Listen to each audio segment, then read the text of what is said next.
नमस्कार किसान भाइयों, कैसे हैं आप। स्वागत है आपका मॉडिफाइड थॉट्स की एक और जानकारीपूर्ण वीडियो में।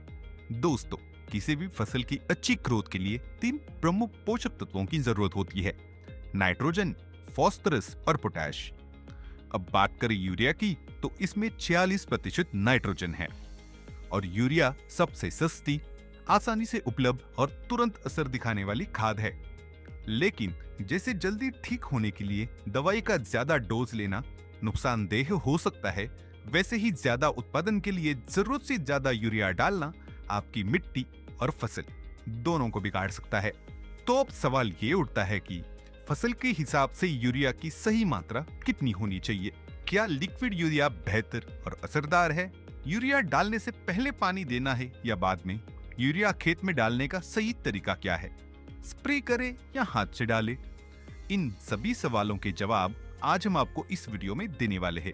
तो वीडियो शुरू करने से पहले अगर आप पहली बार हमारे चैनल पर आए हैं तो सब्सक्राइब बटन दबाना ना भूलें, ताकि भविष्य में भी खेती से जुड़ी जानकारीपूर्ण वीडियोस आप तक सबसे पहले पहुंचे।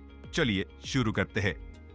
किसान भाइयों, सबसे पहले समझते हैं कि यूरिया मिट्टी में काम कैसे करता है, ताकि इसका इस्तेमाल समझना आसान हो जाए। देखिए, यूरिया दो मुख्य चीजों से बना है, अमोनियम और नाइट्रेट, और फसल को ये दोनों तत्व जरूरी होते हैं।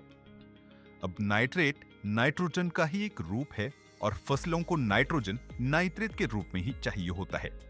अब जब यूरिया मिट्टी में पड़ता है तो मिट्टी में मौजूद नमी के कारण सबसे पहले उसका हाइड्रोलाइसिस होता है। इस प्रक्रिया से अमोनियम बनता है और इसके बाद नाइट्रिफिकेशन होता है और ये बदलकर नाइट्रेट यानी नाइट्रोजन में परिवर्तित हो जाता है। अब प्रोसेस को थोड़ा साइड में रखकर जानते हैं यूरिया के एक्चुअली फायदे क्या है। जब पौधे छोटे होते हैं तो यूरिया से उनकी शाखाएं ज्यादा निकलती है, उनकी ऊंचाई बढ़ती है।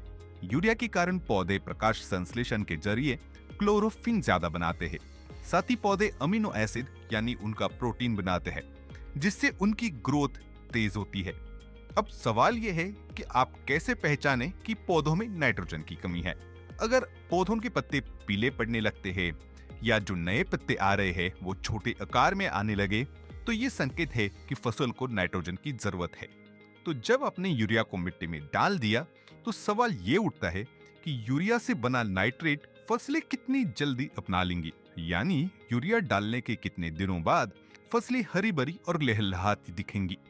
अब ये पूरी तरह से निर्भर करता है आपके मिट्टी के पीएच पर, मिट्टी में मौजूद नमी की मात्रा पर, और आपने यूरिया को मिट्टी में कैसे पहुंचाया है।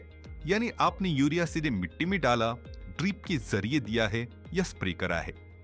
यह भी फसल पर काफी प्रभाव डालती है।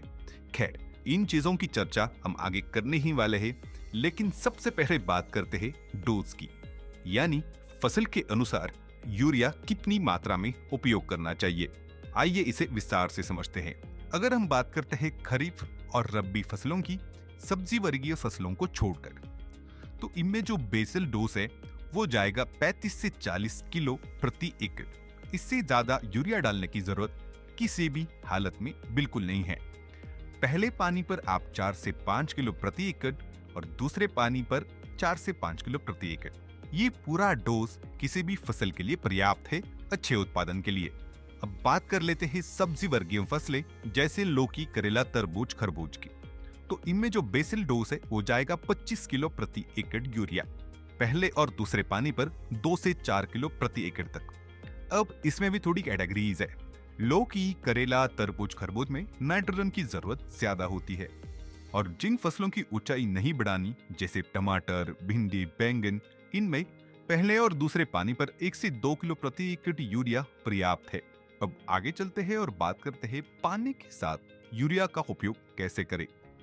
अगर आप स्प्रिंकलर सिस्टम का इस्तेमाल करते हैं तो पानी देने से पहले खेत में आपको यूरिया डालना है, उसके बाद स्प्रिंकलर चलाना है। अगर आपके खेत में फोरो और रिचेस बने हुए हैं, मतलब खुला पानी छोड़ते हैं आप, तो इसमें दोनों चीजें आप कर सकते हो। अगर आप पानी से पहले यूरिया डालना चाहते हैं तो आपको मोटे दानों वाली यूरिया का इस्तेमाल करना है। सरसों, गेहूं, कपास जैसी फसलों में पहले यूरिया डालें और फिर पानी चलाएं, लेकिन इतना ही पानी दे कि जड़ तक पहुंच सके। अगर ज्यादा पानी हो गया तो यूरिया जड़ों से नीचे चला जाएगा। और फसल को ज्यादा फायदा नहीं होगा। अगर आपके यहाँ पे रेतीली मिट्टी है तो पानी के बाद यूरिया का इस्तेमाल करें और छोटे दानों वाली यूरिया का प्रयोग करें। उसी प्रकार से काली मिट्टी में आप पानी देने से पहले यूरिया डाल सकते हैं। सब्जी वर्गीय फसलों में आपको ड्रिप सिस्टम का इस्तेमाल करना है और उसी के जरिए यूरिया देना है, वो सबसे बेहतर तरीका होगा। और अगर आप चाहते हैं कि आप यूरिया का स्प्रे करें तो 80 से 100 ग्राम यूरिया 15 लीटर पानी यानी आपकी जो स्प्रेयर की टंकी है उसमें घोलकर स्प्रे करें। अब कुछ महत्वपूर्ण बातें यूरिया के इस्तेमाल के बारे में। किसान भाइयों, यूरिया हमेशा शाम के समय इस्तेमाल करना चाहिए। इससे यूरिया आसानी से जमीन में एब्जॉर्ब हो जाता है। रात को ओस पड़ने से यूरिया पूरी तरह से मिट्टी में मिल भी जाएगा और रात को धूप नहीं होती है तो बाष्पीकरण नहीं होता और यूरिया का पूरा फायदा फसलों को मिलता है। दूसरी महत्वपूर्ण बात, यूरिया कभी भी फसल की फ्लावरिंग स्टेज में ना दे। ऐसा करने से फूलों की संख्या कम हो सकती है जिसका सीधा असर आपके उत्पादन पर होगा। तीसरी महत्वपूर्ण बात, यूरिया कभी बारिश या तेज हवा के समय न डालें। इससे यूरिया का असर कम हो जाता है और वो मिट्टी में सही तरीके से मिल नहीं पाएगा। चौथी सबसे महत्वपूर्ण बात, अपनी मिट्टी का पीएच एक बार जरूर चेक करवाएं। अगर मिट्टी का पीएच 6.5 से 7.5 के बीच नहीं है तो यूरिया से नाइट्रोजन बनने में समय लग सकता है। मिट्टी के पीएच को संतुलित रखना यूरिया के सही उपयोग को सुनिश्चित करता है। तो किसान भाइयों, अब हम वीडियो के अंतिम पड़ाव में आ चुके हैं और अगर आप ये जानना चाहते हैं कि सॉलिड यूरिया का उपयोग सही है या लिक्विड यूरिया का, तो अभी हमारे चैनल को सब्सक्राइब कर लीजिए। हम जल्दी एक नया वीडियो लेकर आएंगे जिसमें हम फसल अनुसार सही यूरिया का चयन करने पर पूरी जानकारी देंगे। किसान भाइयों, उम्मीद करते हैं कि ये वीडियो आपको पसंद आ गया होगा। अगर आपके मन में वीडियो से जुड़ा कोई सवाल है या आप नए वीडियो के लिए सुझाव देना चाहते हैं तो हमें कमेंट में लिखिए और इस जानकारीपूर्ण वीडियो को ज्यादा से ज्यादा किसान भाइयों के साथ शेयर करें ताकि हर किसान सही जानकारी से अपनी फसल की पैदावार बढ़ा सके। धन्यवाद। जय जवान, जय किसान।